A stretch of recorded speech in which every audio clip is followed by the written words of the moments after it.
Ladies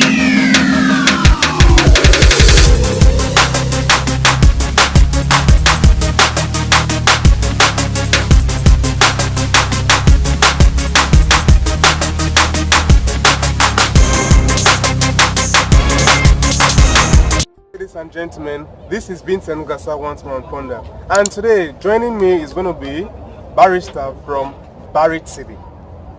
Alright, so my name is Barrister, and today I'm with Vincent Ngansa, and we're going to talk about a sensitive topic regarding Africa. So I think you can introduce the topic for them so we can start with. Yeah, actually, it's a series, right? Yeah, it's a series. Okay. And this is going to be the third video in the series, and the series is titled Africa, the Logical Paradox.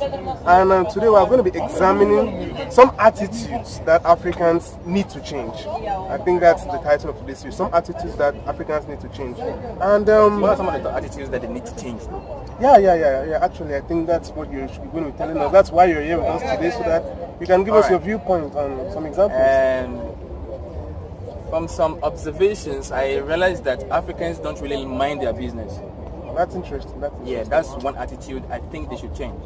Because in several occasions or in several circumstances where Africans don't really mind their business, it tends to affect their neighbors. Yeah. And I feel it's one strong character in most Africans. Yeah. For example, when I started a business, all right, it was normal. Okay, I was doing well, or it was moving well. But the mouth behind the business. The mouth behind the business. I think it's no one wants to confront the mouth you behind the business. No one wants to confront you to know the exact thing that is happening. But they intend want to listen to other people and use that to judge what you are doing. And that is very bad. I think everyone can be confronted on particular issues. But I'm not being emotional, okay? All right. But some of the things must be personal, all right? Go to the person, ask what the thing is about. Is this thing true? Is it what you are doing? Then you can get a vivid explanation on such things. But going or listening to someone else just to know, I think is very bad, and it's very common among Africans. I personally have such experience, but me personally, it doesn't affect me. Because I understand that this is human nature. I've had several interactions. Yes, I've encountered several of these, but they must change. Even though it doesn't affect me, but they must change. Yeah, they have to change. Actually, in any society where people are backbiting anyway, it doesn't really help to lead it progress. I think I agree with you about that. Okay, so, but I think just a side note, actually, maybe, I don't know, why do you think a lot of Africans gossip like this? Because for me, I don't know, we could say that maybe Africans just like stories. Remember that African culture is a culture of like storytelling. Maybe people just prefer having weird stories. They prefer like just talking and gisting to actually knowing the real thing. What do you think? What's your take on that? Okay, let me come down to the community in which I live. I know you are in Ukraine. I know you are in Ukraine. And I know you are in Poltava, all right, to be precise. And in this community, actually, I think the reason why people really talk about others is joblessness.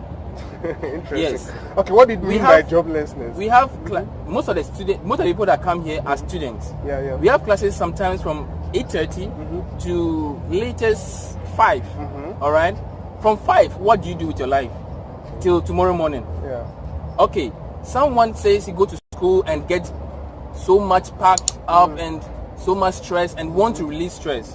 So if he goes to visit a friend, what are they going to talk about? I understand. So so when they go, they have nothing to talk about, no business strategy, no business idea, nothing than to talk about what happened in the school that he even heard, have not witnessed, but have heard. So he goes there and then try to make it look so... Add some Maggi and pepper. Oh, damn it. Cook a soup.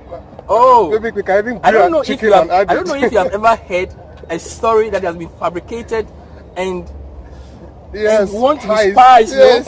Oh, damn it. I understand. You enjoy it and your bones will be... This is human nature, really. When something is really spiced, when there's exaggeration, I think in literature they call it hyperbole.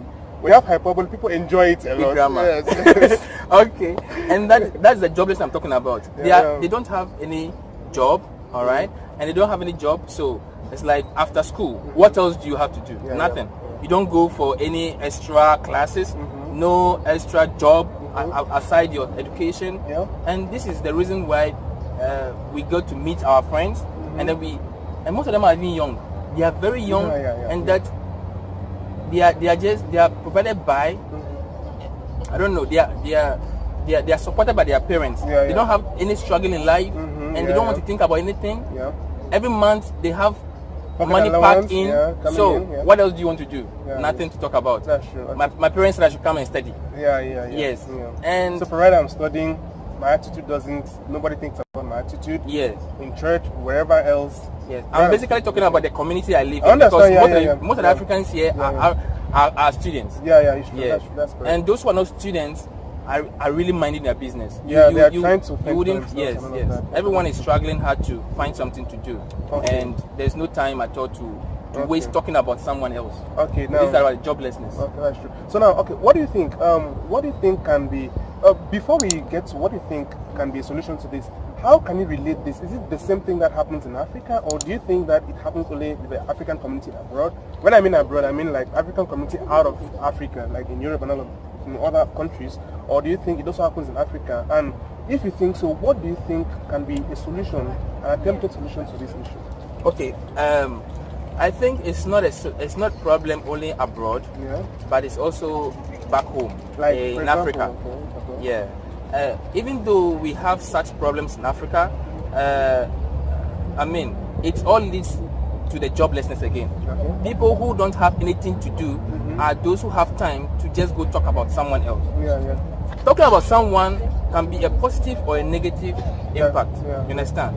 But the problem is about negative impact. Yes.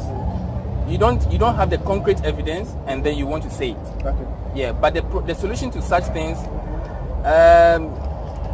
for me, it starts from the Oga at the top, from the government. Provide enough job for these guys who are at home, because somebody wakes up and have nothing to do. Yes, he needs to get something, do it, keep the person busy. You can wake up, you wake up and then you find out that you are already late for work, and then you have to rush. Who are you going to talk to? Or talk to about someone? No. You go to your work and you are busy doing something. Why is the time to talk about something else? And you come back tired. You have to eat something and sleep. Where's the time? And then even though we need relief, we need to talk to somebody, but not necessarily talk to somebody about someone. So I think the solution is to get a job. People to get a job. People to get a job.